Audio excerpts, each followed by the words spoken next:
वालेकुम क्लास। आज का जो हमारा लेक्चर है वो है लेक्चर नंबर 3 कोफैक्टर। जैसा कि हमने प्रीवियस लेक्चर में पढ़ा था enzyme, introduction of enzyme and mechanism of enzyme, enzyme कैसे वर्क करता है। लेकिन आज के लेक्चर में जो हमने डिस्कस करना है वो है कोफैक्टर। कोफैक्टर क्या है? The non protein part of enzyme is called cofactor. Actually enzyme क्या है? प्रोटीन इन नेचर है, but cofactor as a helper उसके साथ हेल्प आउट करता है केमिकल रिएक्शन में, तो इसलिए ये क्या है, ये नॉन प्रोटीन पार्ट है। दैट्स वाई इसको क्या कहते हैं? Cofactor. Act as a bridge and essential for proper functioning of enzyme. ये एज अ ब्रिज के तौर पर एक्ट करता है। जैसे ही एंजाइम किसी सब्सटेंस को, फूड पार्टिकल को अपने साथ बाइंड करता है तो ये उनकी बॉन्डिंग को स्ट्रॉन्ग बना देता है, एज अ ब्रिज एक्ट करता है ताकि उनके दरमियान बॉन्डिंग लूज ना हो। During chemical reaction substance particle, food particle कहीं एक्टिव साइड से सेपरेट आउट ना हो जाए, रिमूव ना हो जाए, इसलिए उसके प्रॉपर फंक्शनिंग के लिए कोफैक्टर क्या करता है? एज अ ब्रिज के तौर पर एक्ट करता है। क्या करता है? Provide chemical energy. बेशक केमिकल रिएक्शन में सबसे मेजर और मेन फंक्शन एंजाइम का है। एंजाइम केमिकल रिएक्शन को फुलफिल करवाता है, लेकिन कोफैक्टर क्या करता है कि अगर एंजाइम के पास एनर्जी नहीं है, उसके पास इतनी पावर नहीं है कि वो इफ़ेक्टिवली केमिकल रिएक्शंस को प्रोसीड आउट करे, तो क्या करता है कोफैक्टर? ये उसकी प्रॉपर फंक्शनिंग के लिए बहुत इसेंशियल है। ये उसको केमिकल एनर्जी प्रोवाइड करता है ताकि ड्यूरिंग केमिकल रिएक्शन स्टॉप ना हो, रिएक्शन की जो स्पीड है वो स्लो डाउन ना हो। इसलिए कोफैक्टर क्या है? नॉन प्रोटीन पार्ट है और ये केमिकल रिएक्शन के दौरान एंजाइम को as a helper chemical energy provide करता है for the proper functioning of enzyme. For example, इसकी एग्जांपल्स क्या हो सकती हैं कोफैक्टर्स की? मेटल आयंस भी हो सकती हैं, नॉन मेटल आयंस भी हो सकते हैं, और इसके अलावा ऑर्गेनिक एंड इनऑर्गेनिक आयंस। लेकिन हमने यहाँ पे बात करनी है मेटल आयंस की। कौन से मेटल आयंस हो सकते हैं? Magnesium, iron, copper and zinc. तो ये तो था एक्टिवेटर ऑफ एंजाइम की एक्टिवेशन के लिए, एंजाइम की एक्टिवेटर स्पीड को इन्हांस करने के लिए कोफैक्टर क्या है? As a major role, as a helper, as a cofactor provide chemical energy.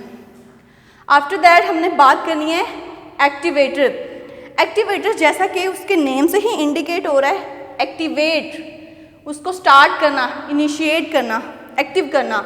Detachable cofactor ऐसा कोफैक्टर जो सेपरेट आउट हो जाता है, जो रिमूव हो जाता है, जो परमानेंटली अटैच नहीं रहता बल्कि डिटैचेबल है, cofactor is called activator if it is inorganic ion. अगर वो इनऑर्गेनिक आयन होगा कोफैक्टर, तो ऐसे कोफैक्टर को हम क्या कहेंगे? एक्टिवेटर। वो एज अ एक्टिवेटर एंजाइम की वर्किंग कैपेसिटी को इंक्रीज करता है, ड्यूरिंग केमिकल रिएक्शन उसको एक्टिवेट करता है। आफ्टर दैट प्रोस्थेटिक ग्रुप क्या होता है कि if cofactor mean non protein part helper of enzyme, if cofactor covalently bonding it is known as prosthetic group. अगर तो वो कोफैक्टर कोवलेंटली बॉन्डेड हो गए, मीन टू से कहने का मतलब ये है कि अगर वो जो नॉन प्रोटीन पार्ट कोफैक्टर है वो एंजाइम के साथ परमानेंटली अटैच हो गए, वो कभी भी रिमूव नहीं होता, वो एवरी रिएक्शन में साथ अटैच ही रहता है ताकि उसको केमिकल एनर्जी प्रोवाइड करे, तो ऐसे कोफैक्टर को हम क्या कहते हैं? प्रोस्थेटिक ग्रुप, जो परमानेंटली अटैच रहेगा। आफ्टर दैट हम बात करेंगे कोएंजाइम की। कोएंजाइम क्या होता है? If cofactor loosely attached it is called coenzyme.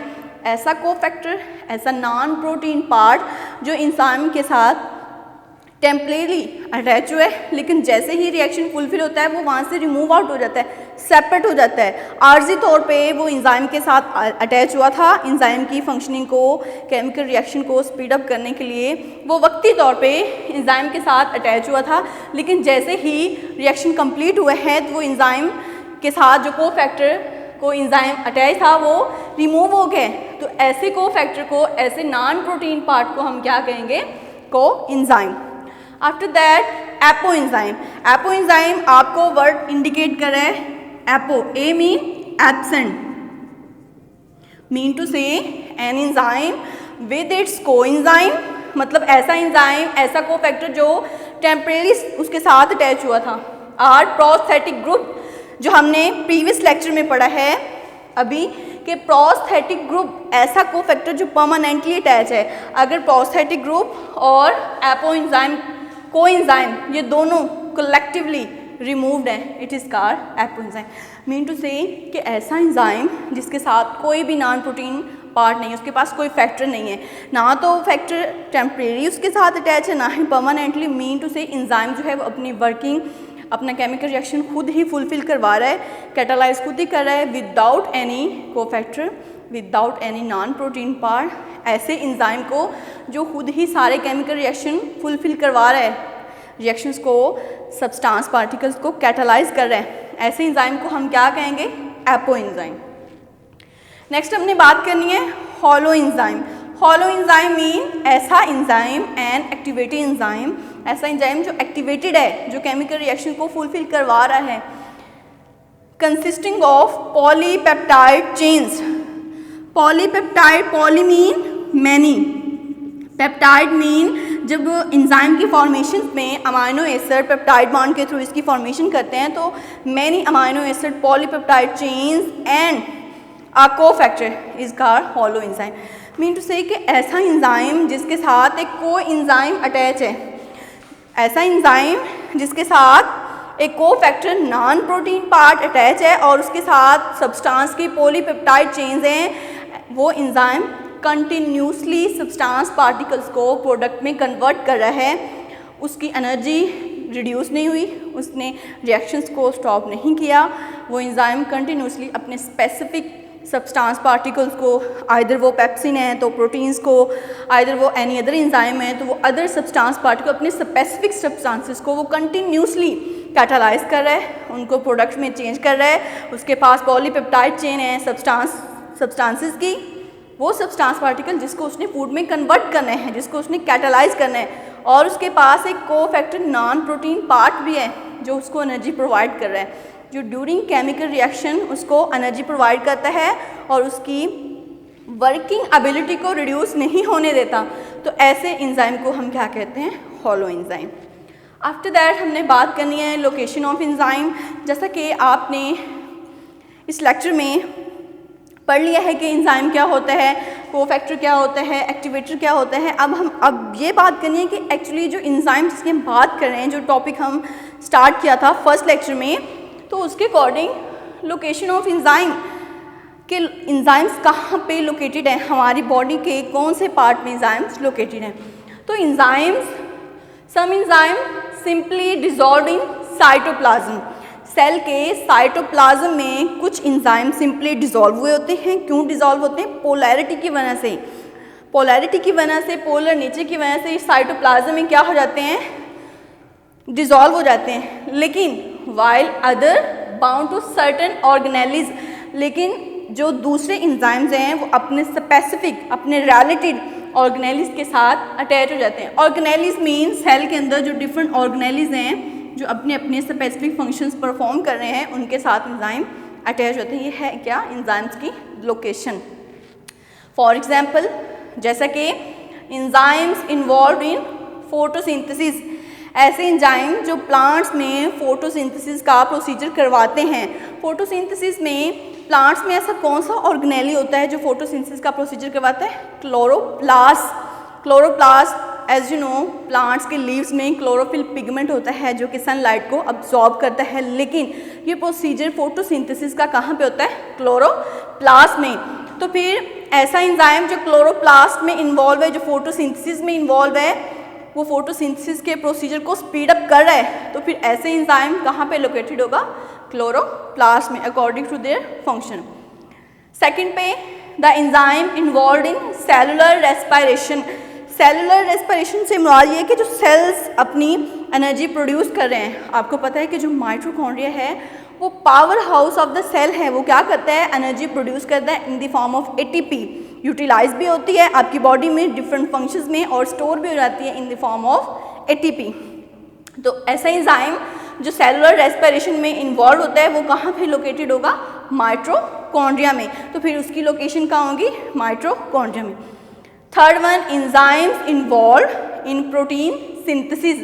ऐसे एंजाइम जो प्रोटीन सिंथेसिस में इन्वॉल्व है। आपको पता है कि ऐसा ऑर्गेनेली जो प्रोटीन की सिंथेसिस करवाता है वो कौन सा है? राइबोसोम्स। तो राइबोसोम का फंक्शन क्या है? Protein synthesis. तो ऐसे एंजाइम जिनका targeted function, specific function protein की सिंथेसिस है, प्रोटीन की तैयारी करवाना है, तो फिर वो कहाँ पे लोकेटेड होंगे, किसके पार्ट्स होंगे? Are integral part of ribosomes, वो राइबोसोम्स के पार्ट होंगे। तो ये था आज का हमारा टॉपिक, लेक्चर नंबर 3। कोफैक्टर क्या है? नॉन प्रोटीन पार्ट जो कि एंजाइम के साथ अटैच होता है। एक्चुअली वो प्रोटीन इन नेचर नहीं है, वो नॉन प्रोटीन इन नेचर है, और वो क्या करता है? एंजाइम की एक्टिविटी को इन्हांस करता है, एंजाइम को एनर्जी प्रोवाइड करता है। तो इसको क्या बोलते हैं? कोफैक्टर। एक्टिवेटर ऐसा एंजाइम जो डिटैचेबल है, जो रिमूव हो जाता है, वो परमानेंटली अटैच नहीं है, लेकिन वो क्या करता है? एंजाइम की एक्टिविटी को इन्हांस कर देता है, इनऑर्गेनिक इन नेचर है। ऐसे इन कोफैक्टर को, ऐसे नॉन प्रोटीन पार्ट को हम क्या कहेंगे? एक्टिवेटर। देन हमने बात की है प्रोस्थेटिक ग्रुप। ऐसा कोफैक्टर, ऐसा नॉन प्रोटीन पार्ट जो एंजाइम के साथ परमानेंटली अटैच है, ऐसे हम कोफैक्टर को क्या कहेंगे? Prosthetic group. उसके बाद हमने आज के लेक्चर में डिस्कस किया है कोएंजाइम। कोएंजाइम क्या है? कि ऐसा नॉन प्रोटीन पार्ट, ऐसा कोफैक्टर जो लूजली, जो टेम्परेरी तौर पर, आर्जी तौर पे एंजाइम के साथ अटैच है। ऐसे कोफैक्टर को, ऐसे नॉन प्रोटीन पार्ट को हम क्या बोलेंगे? कोएंजाइम।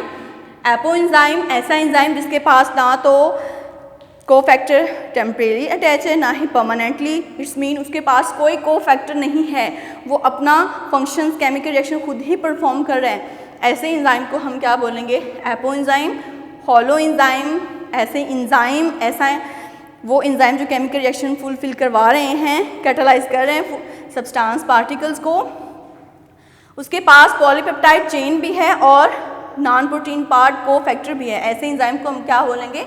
Hollow enzyme. देन हमने बात किया आज के लेक्चर में लोकेशन ऑफ एंजाइम। एंजाइम कहाँ पे लोकेटेड होते हैं, बॉडी के कौन से पार्ट में इनकी लोकेशन होती है। तो कुछ एंजाइम जो हैं वो सेल के साइटोप्लाज्म में डिसॉल्व होते हैं, और कुछ जो हैं वो अपने फंक्शंस के अकॉर्डिंग, अपने रिलेटेड, अपने स्पेसिफिक ऑर्गेनेल्स के साथ अटैच होते हैं। जैसा कि हमने बात की है कि एंजाइम इन्वॉल्व इन फोटोसिंथेसिस, जो प्लांट्स में फोटोसिंथेसिस के प्रोसीजर में एंजाइम इन्वॉल्व होंगे वो क्लोरोप्लास्ट में लोकेटेड होंगे, और जो ह्यूमन बींग्स में, लिविंग ऑर्गेनिज्म में, सेलुलर रेस्पिरेशन में इन्वॉल्व होंगे वो माइटोकॉन्ड्रिया में लोकेटेड होंगे। और सिमिलरली ऐसे एंजाइम जो प्रोटीन की सिंथेसिस में इन्वॉल्व हैं वो कहाँ पे लोकेटेड होंगे? वो किसके पार्ट्स होंगे? राइबोसोम के। तो ये था आज का हमारा topic. Hope so you understand it's very clearly. Thanks.